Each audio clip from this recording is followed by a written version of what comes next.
The encrypted phone vibrated at 1:30 a.m. This was the most shocking call Mr. John has received ever since the death of his mother, who died of stage 4 cancer and leukemia. He stared at his phone, wondering who will dare call him by that time of the night. But something very strange was the area code. That area code looked like the same area code that broke the news that shattered his world 18 months ago, on that fateful Sunday morning that his mother is dead. The area code was that of the most expensive hospital in town, Hillton Heights Hospital. His shaking hands picked up the phone, but he couldn't say a word. Next, he heard, "Mr. Kuwon?" The voice was clinical, urgent, with an edge that made his pulse spike. "This is Hillton Heights Hospital. Your wife, Catherine Kuwon, has been admitted. She's in active labor with triplets. There are complications. We need you here immediately." The words detonated in his chest. Wife, labor, triplets. John was already moving, throwing back black silk sheets, his bare feet hitting cold hardwood. "I'm on my way." He ended the call and stood frozen for exactly 4 seconds. Catherine. 8 months since he'd last seen her face. 8 months since she'd walked out of their apartment with nothing but a single carry-on bag and a handwritten note left on the kitchen counter. "I can't do this anymore. Don't look for me." 8 months of endless silence, his texts unanswered, his calls going straight to voicemail. Flowers returned to sender. 8 months of wondering if she was safe, if she thought about him at all, if she regretted leaving. And she'd been pregnant, with his children, with 3 of his children. John grabbed his clothes from the chair beside his bed, pulling on pants and a shirt with hands that wouldn't stay steady. His security detail would be stationed in the floor below, but there was no time to wake them. Every second mattered. He snatched his keys and wallet, not bothering with his jacket despite the January cold, and headed for the private elevator. The city streets were almost empty at this hour, just the occasional delivery truck and late-night stragglers. John pushed his Mercedes faster than he should have, weaving through traffic signals, his mind a battlefield of fear and memory. He couldn't lose her, not like this. Not before he could tell her everything he should have said 8 months ago. Not before he could explain about Heron, about the threats, about why he'd made the choice that destroyed them. The emergency entrance blazed with harsh fluorescent light. John abandoned his car in a no-parking zone and ran inside, his Italian leather shoes echoing against the sterile tile. "Catherine Duran," he said to the woman behind the desk, his voice harder than he intended. "Where is she?" The receptionist looked up, startled by his intensity. "Are you family?" "I'm her husband." She hesitated, fingers hovering over her computer screen, eyes flickering between his face and her computer screen. "Labor and delivery, 3rd floor. But sir, she's being prepped for surgery." John was already moving toward the elevators. The 3rd floor was quieter, painted in soft blues and creams meant to be calming. It smelled like antiseptic and anxiety. A nurse intercepted him at the labor and delivery ward doors. "Sir, you can't just, if you're family, you'll need to wait in." "Where is Catherine Duran?" John's voice dropped to something dangerous, the tone that made grown men reconsider their decisions. The nurse's eyes widened, but before she could respond, a doctor emerged through the double doors, pulling off a surgical cap. She was middle-aged, competent-looking, with kind eyes that had seen too much. "Mr. Kuwon?" she asked. "That's me. I'm Dr. Sarah Mitchell. Your wife is being prepped for an emergency C-section right now. Baby A is breech and baby C's heart rate keeps dropping. We can't wait any longer." She paused, her expression softening. "I need you to know, Catherine came in alone. She's been through a very difficult labor already. The next hour is critical for all of them." John felt his chest constrict, felt his carefully constructed control beginning to crack. "Can I see her?" "Not until she's stable, but she's been asking for you since she arrived. The moment she's out of surgery, you'll be the first to know. There's a waiting room, room 304's family lounge, just down that hall." Asking for him. The words carved themselves into his chest. John forced himself to walk to the waiting room. His legs felt disconnected from his body, operating on autopilot while his mind spun through worst-case scenarios. Shouldn't be long, the doctor had said, but shouldn't be long could mean anything. It could mean everything was fine, or it could mean they were preparing him for the worst. He sank into an uncomfortable plastic chair and dropped his head into his hands. For the first time in a decade, John Kuwon, the man who controlled half of New York's underground economy, who had judges and city officials in his pocket, who could make problems disappear with a single phone call, felt completely powerless.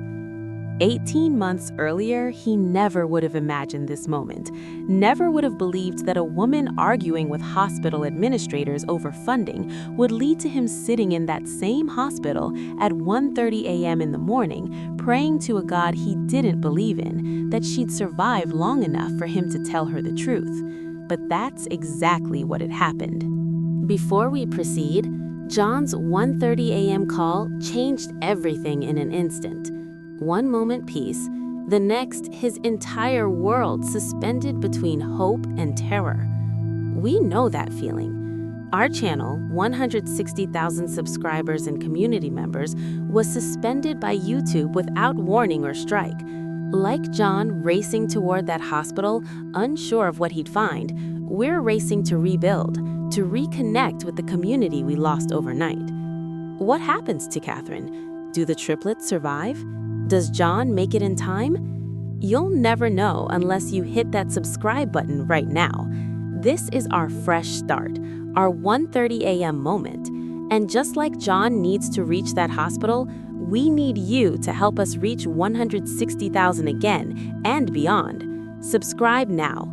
Let us know where you are watching from. Turn on notifications, because some stories and some communities are worth fighting for. Don't let this story end here. Neither will we. Let's continue our story. 18 months earlier, Jung Kwon had no intention of falling in love. The hospital corridors smelled like antiseptic and cafeteria coffee, a scent that would become intimately familiar to him in ways he couldn't predict that afternoon. He walked with the kind of quiet authority that made people step aside without understanding why, his tailored black suit pristine despite the chaos of the emergency room he'd just left. Behind him, 2 steps back as always, Min Jun kept pace, silent, watchful, a shadow in human form. They were visiting Dae Jung, one of John's men who'd suffered with the hospital intake forms diplomatically called a workplace injury. In their world, that meant 3 broken ribs and a punctured lung from a deal gone wrong in Red Hook. John didn't make social calls, but he took care of his people. It was a rule. Rules kept the empire running. He was halfway to the elevator, already mentally reviewing the evening's meeting with the Brooklyn distributors, when he heard her voice. "You can't be serious right now." The words cut through the hospital's ambient noise like a blade through silk, sharp, furious, righteous. John's steps slowed. Min Jun tensed beside him, hand instinctively moving toward his waist, but John raised one finger. "Wait. Miss Williams, I understand your passion, but the Budget Committee has made their decision. The Budget Committee is making a mistake that will cost children their lives." John turned toward the sound. Down the corridor, near the nurses' station, a woman stood facing 3 men in administrative suits. She was tall, her dark skin gleaming under the fluorescent lights, her black hair pulled back in a bun that looked like a very long day. She wore scrubs decorated with cartoon dinosaurs and a white coat with Catherine Williams, RN, Pediatrics, embroidered on the pocket. She was magnificent. "Miss Williams, the children's wing expansion simply isn't financially viable in the current quarter. Then make it viable." Catherine's voice dropped lower, more dangerous. John recognized that tone. It was the same one he used right before someone learned what crossing him truly meant.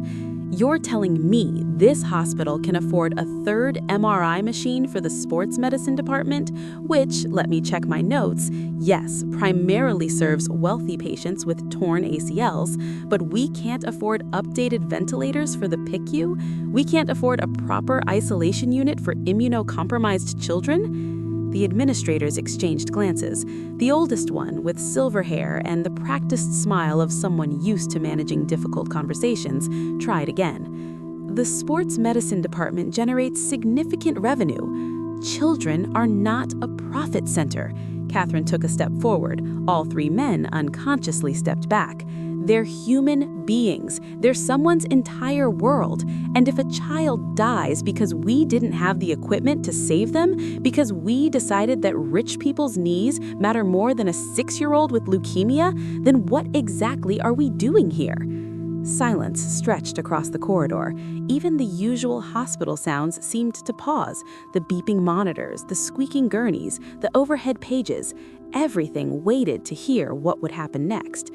The silver-haired administrator cleared his throat. "I'm sorry, Miss Williams, the decision has been made. If you have further concerns, you're welcome to submit a formal proposal through the proper channels." Translation: go away and stop making noise. Catherine's jaw tightened. For a moment, John thought she might actually hit the man. He found himself hoping she would. Instead, she said very quietly, "This hospital was built on the promise of caring for everyone who walks through those doors. When did we forget that?" She turned and walked away, her sneakers silent on the linoleum, her shoulders rigid with barely contained fury. The administrators dispersed quickly, muttering to each other. The hospital resumed its normal rhythm. John should have continued to the elevator. He had places to be, people depending on him, an empire that required constant attention. Instead, he turned to Min-jun. "Find out how much the children's wing expansion costs. All of it, equipment, renovations, staffing. I want numbers within the hour." Min-jun's expression didn't change, but John caught the slight raise of his eyebrow. In their world, that was equivalent to shocked surprise. "Yes, sir." "And find out who handles hospital donations."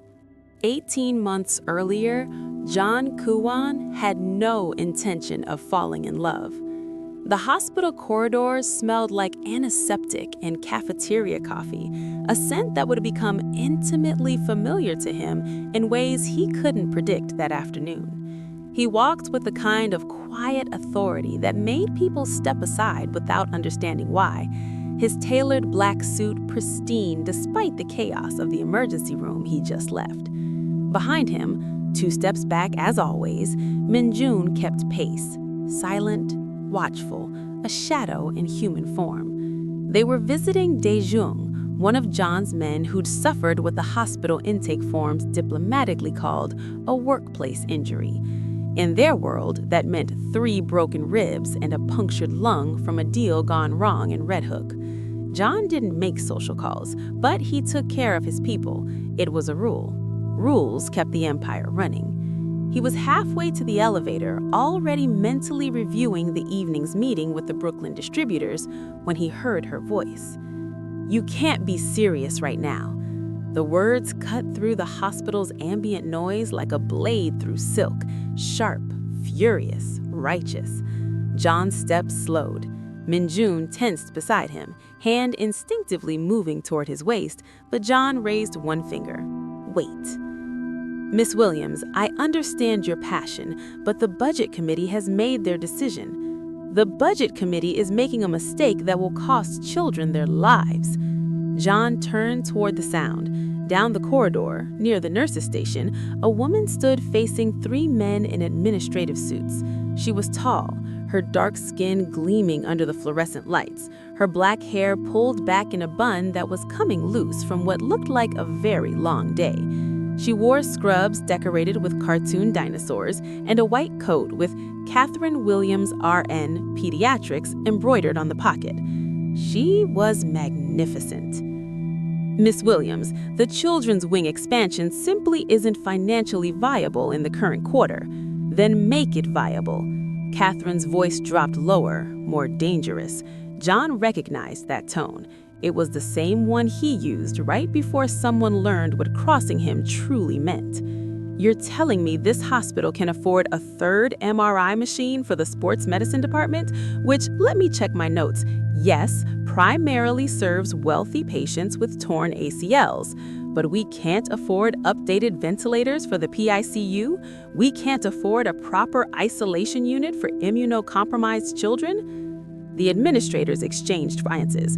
The oldest one, with silver hair and the practiced smile of someone used to managing difficult conversations, tried again. The sports medicine department generates significant revenue. Children are not a profit center. Catherine took a step forward. All three men unconsciously stepped back. They're human beings. They're someone's entire world. And if a child dies because we didn't have the equipment to save them, because we decided that rich people's knees matter more than a 6-year-old with leukemia, then what exactly are we doing here? Silence stretched across the corridor.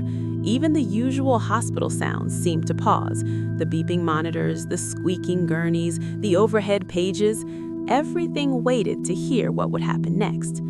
The silver-haired administrator cleared his throat. I'm sorry, Miss Williams. The decision has been made.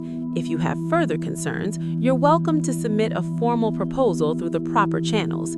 Translation: go away and stop making noise. Catherine's jaw tightened. For a moment, John thought she might actually hit the man. He found himself hoping she would. Instead, she said, very quietly, this hospital was built on the promise of caring for everyone who walks through those doors. When did we forget that? She turned and walked away, her sneakers silent on the linoleum, her shoulders rigid with barely contained fury. The three administrators dispersed quickly, muttering to each other. The hospital resumed its normal rhythm. John should have continued to the elevator. He had places to be, people depending on him, an empire that required constant attention. Instead, he turned to Min-jun. Find out how much the children's wing expansion costs. All of it. Equipment, renovations, staffing. I want numbers within the hour. Min-jun's expression didn't change, but John caught the slight raise of his eyebrow. In their world, that was equivalent to shocked surprise. Yes, sir. And find out who handles hospital donations. Sir. 3 hours later, John's phone rang with the answer. $2.3 million for everything Catherine had been fighting for. He made the donation anonymously that evening, routed through enough shell corporations that even the FBI couldn't trace it back to him. The hospital's board of directors announced the children's wing expansion the following morning, citing a generous anonymous benefactor. John thought that would be the end of it, a good deed, rare in his line of work, something to balance the scales in whatever cosmic ledger might exist. He didn't expect Catherine Williams to come looking for him. But 6 days later, she walked into his usual coffee shop in Midtown, a small place tucked between skyscrapers where he conducted meetings that didn't require the formality of his office, and sat down across from him without invitation. John looked up from his espresso. Min-jun materialized from the corner booth, but John waved him off. Catherine ignored both of them, setting a manila folder on the table between them. Mr. Kuwon, she said. Not a question. She knew exactly who he was. Miss Williams. He kept his voice neutral, polite. I don't believe we've been formally introduced. No, we haven't, but you're not as anonymous as you think you are. She pushed the folder toward him. $2.3 million, conveniently the exact amount needed for the children's wing expansion. Donated through a web of shell corporations that would make a forensic accountant weep. But I'm persistent, and I have friends in places you might not expect. John said nothing. She was testing him, trying to provoke a reaction. He'd been playing these games since he was 15 years old, learning the family business from his uncle in Seoul. He knew how... Mr. Kuwon, she said. Not a question. She knew exactly who he was. Miss Williams. He kept his voice neutral, polite. I don't believe we've been formally introduced. No, we haven't, but you're not as anonymous as you think you are. She pushed the folder toward him. $2.3 million, conveniently the exact amount needed for the children's wing expansion. donated through a web of shell corporations that would make a forensic accountant weep. But I'm persistent, and I have friends in places you might not expect." John said nothing. She was testing him, trying to provoke a reaction. He'd been playing these games since he was 15 years old, learning the family business from his uncle in Seoul. He knew how to keep his face blank, his body language unrevealing. Catherine leaned forward. "I don't want dirty money funding the care of sick children." There it was, the moral line in the sand. John had expected it, prepared for it, and yet hearing it from her mouth still felt like a slap. "What makes you think it's dirty money, Miss Williams?" "Please," she laughed, but there was no humor in it. "I work at Hillton Heights. Half the gunshot wounds we patch up come from turf wars in neighborhoods you control. I'm not naive, Mr. Kuwon. I know who you are and what you do." "Then why are you here?" He picked up his espresso, took a slow sip. "If you know what I am, why not simply refuse the donation? I'm sure your hospital ethics committee would understand." "Because those children need that equipment." The fury in her voice from 6 days ago returned, but now it was directed at him. "Because 3 kids died last month from complications we could have prevented with better resources. Because I took an oath to do no harm, and refusing money that could save lives feels like harm, even if that money comes from someone like you." Someone like you. The words should have angered him. Instead, John found himself fascinated by the way her eyes blazed, the way she held herself like she was ready for battle. She wasn't afraid of him. In his experience, everyone was afraid of him eventually. "So, you came to, what? Absolve your conscience? Tell me you're accepting blood money, but you want me to know you're not happy about it." "I came to tell you I'm watching." Catherine's voice dropped to something quiet and deadly serious. "Every penny of that donation will go exactly where it's supposed to go. I'll personally oversee every purchase, every installation, every hiring. And if I find out you're using this for money laundering or tax evasion or any of the other creative accounting you people do, I'll burn it all down. I'll go to the press, the police, the FBI. I don't care. Those children deserve better than to be pawns in whatever game you're playing." John set down his espresso. Around them, the coffee shop continued its normal afternoon rhythm. Students typing on laptops, business people taking calls, the hiss and grind of the espresso machine. No one noticed the standoff happening at the corner table. "I'm a businessman, Miss Williams. Investments, real estates, import-export, whatever rumors you've heard. You're a terrible liar, Mr. Kuwon." The words hung in the air between them. John felt something shift in his chest, something he hadn't felt in longer than he could remember. He saw him, not the careful facade he showed the world, not the respectable businessman or the dangerous criminal, but something underneath all of that. He saw him and refused to look away. "You're right," he heard himself say. "I am a terrible liar, at least when it comes to you." Catherine blinked, clearly not expecting honesty. "I don't understand why you did this. The donation. Why care about a bunch of sick kids you'll never meet?" John thought about his answer carefully. The truth was complicated.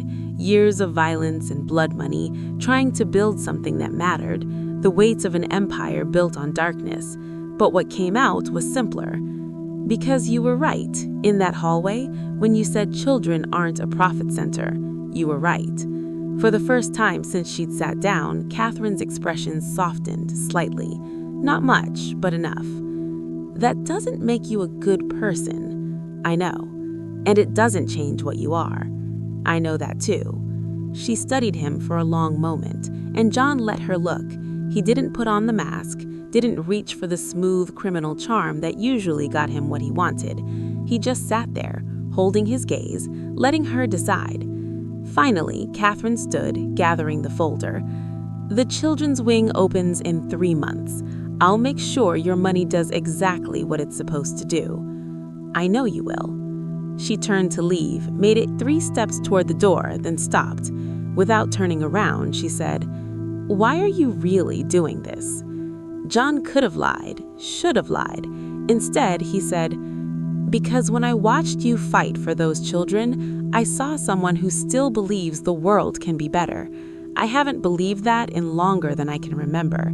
But maybe if I help you make this one small corner of the world better, some of that belief might rub off on me." Catherine looked back at him over her shoulder, and for the first time, she smiled. It was small, cautious, but real. "You're not just a terrible liar, Mr. Kuwon. You're also dangerously honest when you choose to be." "John," he said. "My name is John." "Catherine." She held his gaze for another heartbeat. "And for the record, believing the world can be better isn't naive. It's the only thing that makes the fighting worth it." She left then, stepping out into the Manhattan afternoon, disappearing into the flow of pedestrians on the sidewalk. John sat at the corner table for another 20 minutes, his espresso growing cold, his meeting schedule completely forgotten. Min-jun eventually approached, careful, concerned. "Sir, the Brooklyn distributors are waiting." "Let them wait." John watched the door where Catherine had exited, as if she might walk back through at any moment. "Tell me something, Min-jun. Do you believe in second chances?" Min-jun considered the question with the gravity it deserved. "I believe some people earn them, sir." "Yes," John said quietly.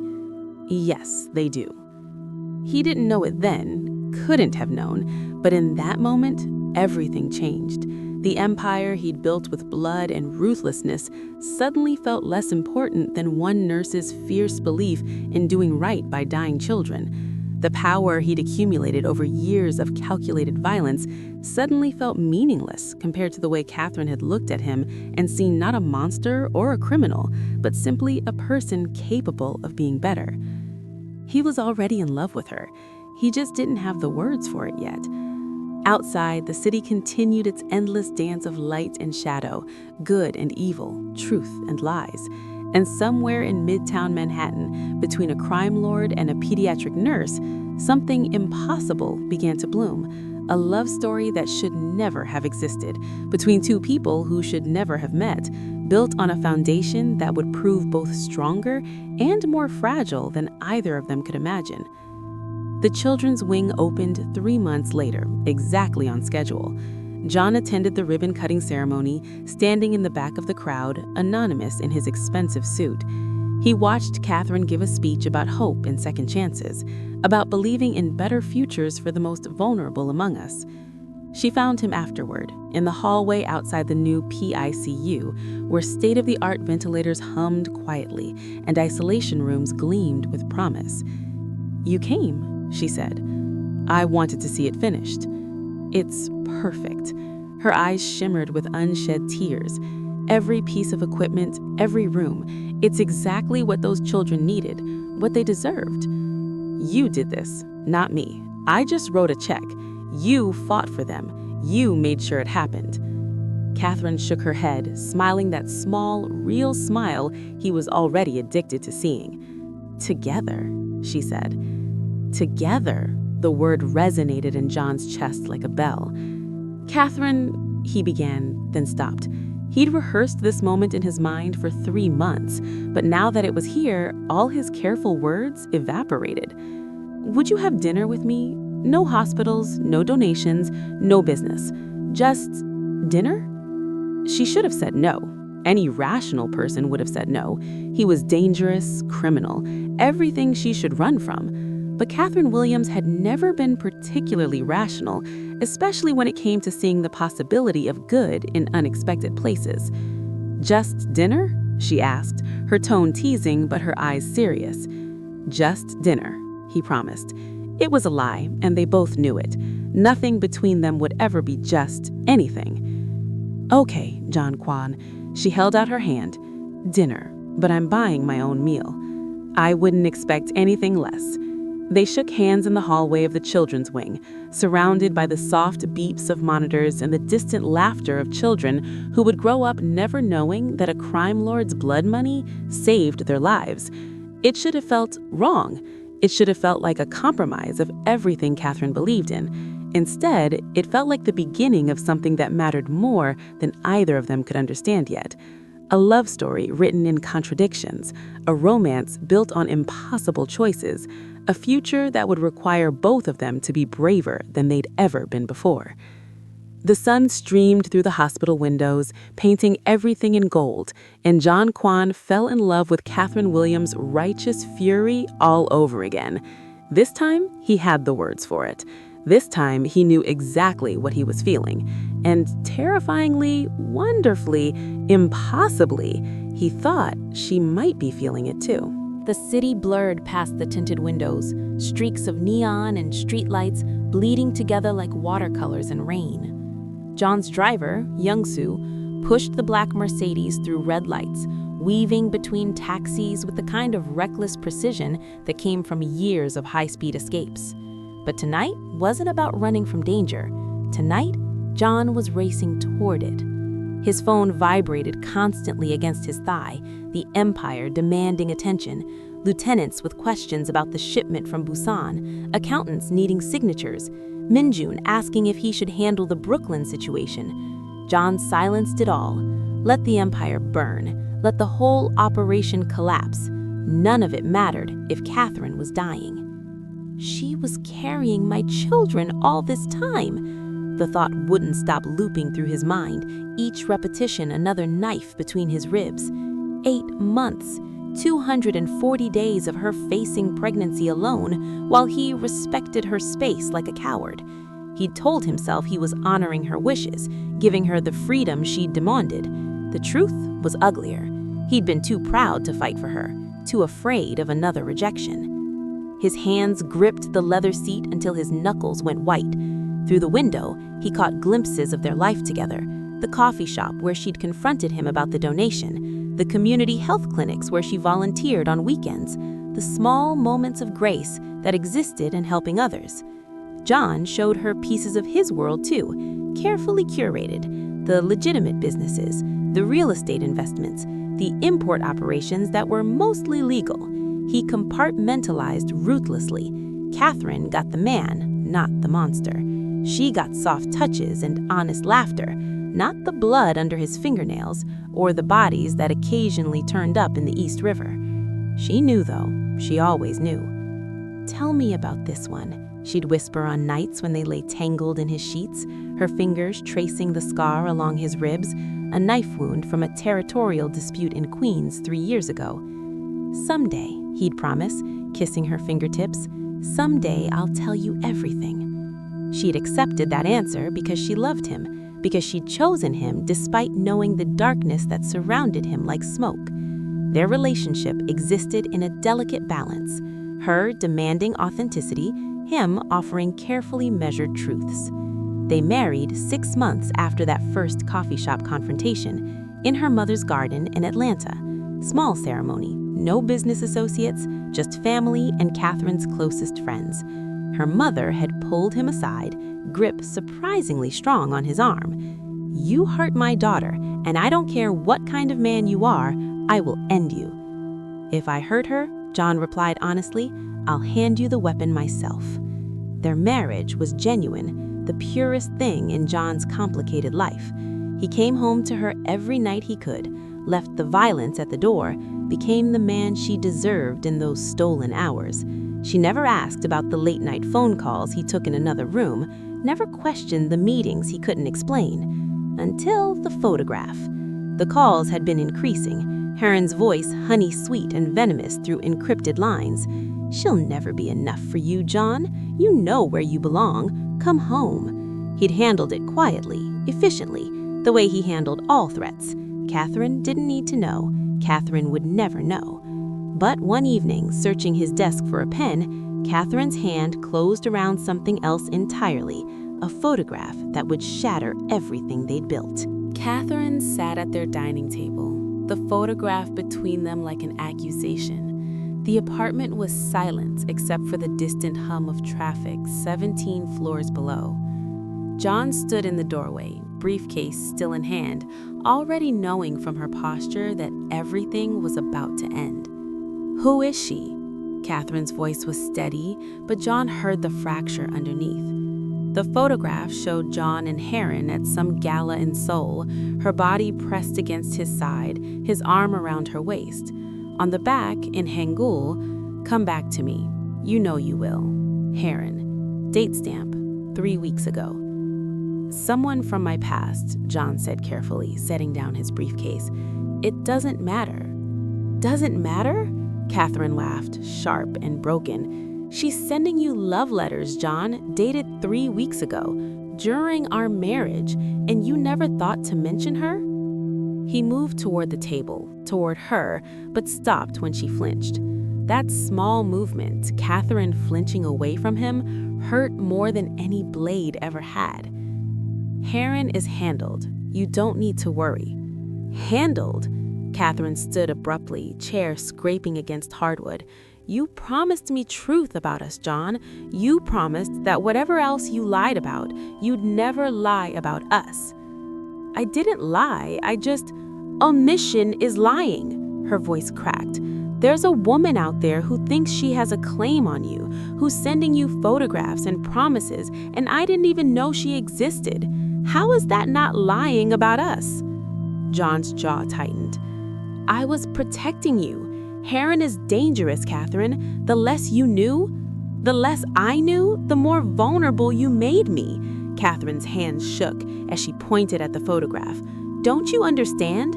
If I don't know the danger exists, I can't protect myself. You think keeping me ignorant is safety, but it's just another cage." The word cage landed like a physical blow. John stepped back, the full weight of his mistake finally crushing him. She wasn't angry about Heron. She was angry about being treated like something fragile that needed protecting instead of the warrior he'd fallen in love with. "I thought I was keeping you safe," he said quietly. "You thought you were maintaining control." Catherine's eyes filled with tears she refused to let fall. "I needed a partner, John, someone who trusted me enough to face danger together. You gave me a beautiful cage and called it love." "Catherine, please. I'd rather face danger with truth than safety with lies." She moved past him toward their bedroom, and John knew she was packing. "Goodbye, John." He didn't follow. Pride, fear, stubbornness, he'd never know which poison kept him rooted in place. He stood in their apartment as she gathered her things, as she walked out the door, as the life they'd built crumbled into dust. What John didn't know, what Catherine hadn't had the chance to tell him that night, was that she was already 8 weeks pregnant with triplets. She'd bought a gift, planned a surprise announcement, but the photograph had appeared first, and with it, the devastating realization that the man she loved would always choose control over partnership. So, Catherine left, carrying 3 lives inside her, and John let her go. "Room 304, the nurse said, her face etched with concern. "She's been asking for you since she arrived, for hours."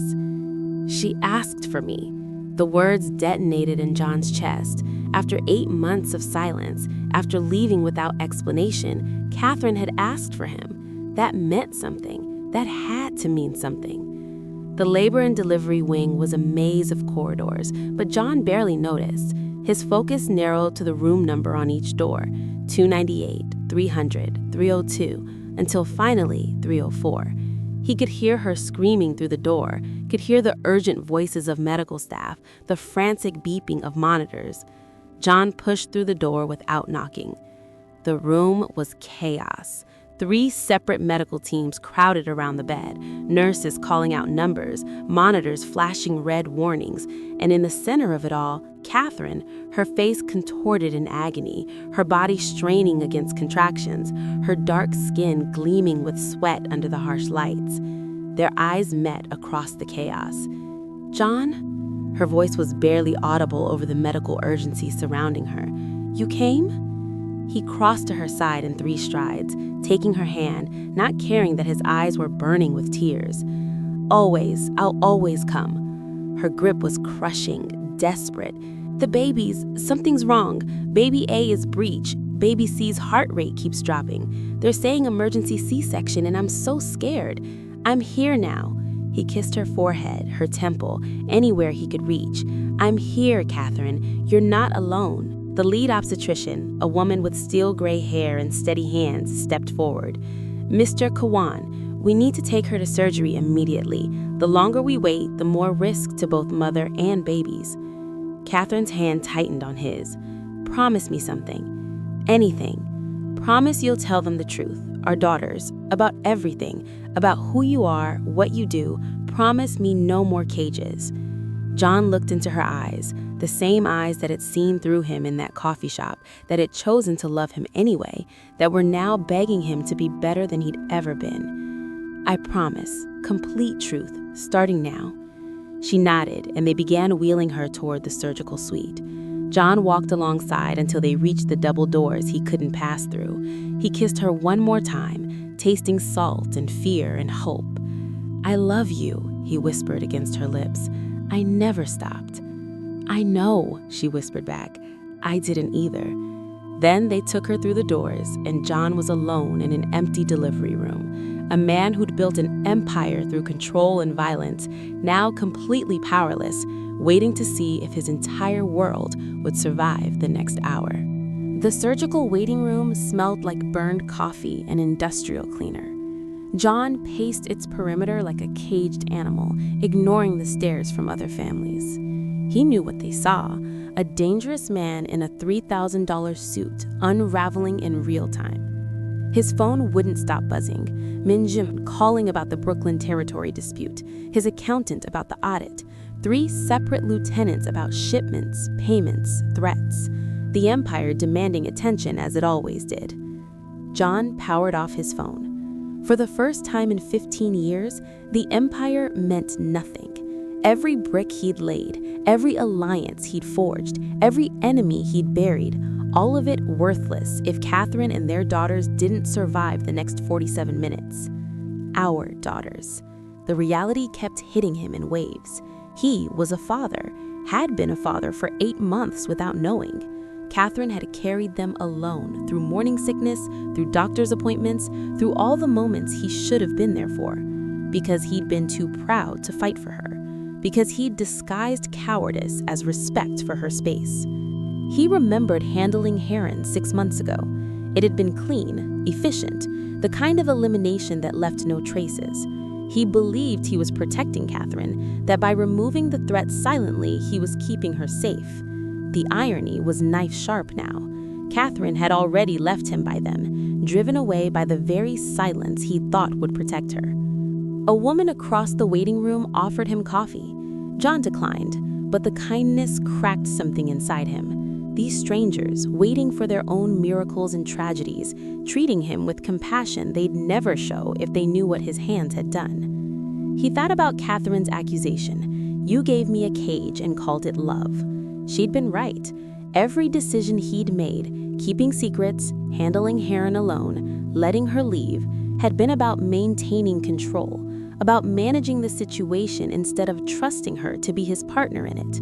Real love required vulnerability, required trusting someone else with the ugly truths, required surrender. John had spent his life building power, and in this sterile waiting room, he finally understood that all his power was meaningless. He couldn't control whether his daughters lived, couldn't force Catherine's body to survive the surgery, couldn't manipulate or intimidate or buy his way into the operating room. He could only wait and hope and pray to gods he'd stopped believing in years ago. At minute 46, the surgical doors swung open. A doctor emerged, mask pulled down, expression unreadable. Time stopped. The other families faded into static. Everything, John's entire world, depended on the next word spoken. 3 healthy girls. Your wife is stable, recovering well. The world resumed. John's lungs remembered how to draw breath. His heart remembered its rhythm. Everything that had frozen in terror thawed into crushing relief. They're small, premature at 34 weeks, but all 3 are breathing on their own, strong vitals. Your wife did beautifully.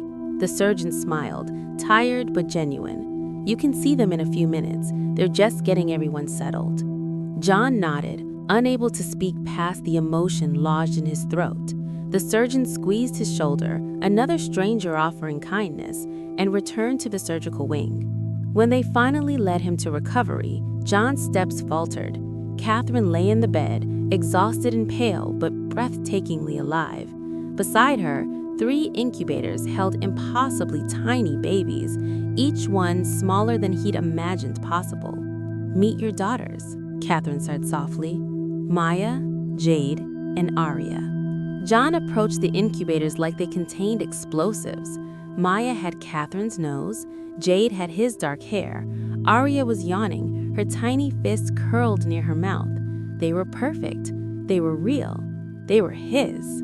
He returned to Catherine's bedside, dropping to his knees. "I need to tell you about Heron, about everything." "John, please." He took her hand, holding it like an anchor. "No more cages. You were right about all of it." So he told her about Heron, his ex-fiancé from Seoul, the engagement arranged by families, the brutal breakup when he'd chosen his own path, about the threats that started when she learned about Catherine, about the elimination he'd ordered, clean and final, about the constant dangers that swirled around his life, the enemies who would use Catherine to hurt him. "I tried to protect you by keeping you in the dark," he said, "and all I did was lose you, lose 8 months with our daughters. I can't promise you safety, Catherine. My world will always have danger, but I can promise you truth, complete, uncomfortable, dangerous truth, if you'll let me." Catherine's eyes filled with tears. What happened to her, to Heron? "She's gone, no longer a threat." John didn't elaborate. Some truths were better understood than detailed. Catherine was quiet for a long moment, studying him. Finally, she said, "I was too proud too stubborn to reach out when I found out I was pregnant. I told myself you'd made your choice, that I needed to do this alone. But I was scared every day, and I wanted you there every day. I'm sorry. We both made mistakes." She squeezed his hand. "But John, if we do this, if we try again, it has to be different. No more protection through silence. No more cages. I'm dismantling parts of the organization, stepping back from the violence, delegating the dangerous operations. I'm choosing you. All of you." Catherine's eyes widened. "That's your entire empire." John looked at the 3 incubators, at the tiny girls who carried his blood and Catherine's strength. "They're my empire now." Catherine studied him for a long moment, and John let her look. No masks, no careful expressions, just raw honesty and desperate hope. "Finally," she smiled, tired, tentative, but real. "I'm going to hold you to that promise. Complete truth. Starting now." "Starting now," John agreed. Baby Arya began to cry, a sound so small and fierce it made John's chest ache. A nurse brought her to Catherine, showing her how to hold the tiny body safely. Catherine cradled their daughter against her chest and then looked up at John. "Want to hold your daughter?" John's hands, which had held weapons and signed death warrants, shook as he reached for Arya. The nurse guided him, adjusting his arms, supporting the baby's head. And then she was there, this impossibly small life, warm and real and his, and John Kuwon understood what it meant to be completely, terrifyingly vulnerable. "Hi, Arya," he whispered. "I'm your dad, and I'm going to do everything wrong and probably mess this up 1,000 times, but I vow to you, to all of you, that I'll choose truth over comfort, presence over power, love over control. I'll be better than I've ever been, because you 3 deserve better than what I was." Catherine watched him with eyes that held cautious hope. Dawn broke over New York through the hospital window, painting room 304 in shades of gold. The city that knew him as a kingpin was waking to business as usual, but inside this room, everything had changed. 3 tiny hearts beat. One woman breathed steady and alive, and one man began the hardest work of his life, becoming worthy of them all. Catherine reached for his free hand, squeezed once. It wasn't forgiveness yet. That would take time, would need to be earned through action and truth. But it was a beginning. Outside, the empire could wait. His lieutenants would manage. The territories would sort themselves out. For the first time in his life, John Kuwon understood that real power wasn't in control, but in surrender, in choosing love over fear, in being chosen in return. "Thank you for coming," Catherine whispered as Arya fell asleep against his chest. "Always," John promised, and this time he meant it with his whole heart. The sun rose over Hillton Heights Hospital, and a family of 5 began healing in the light.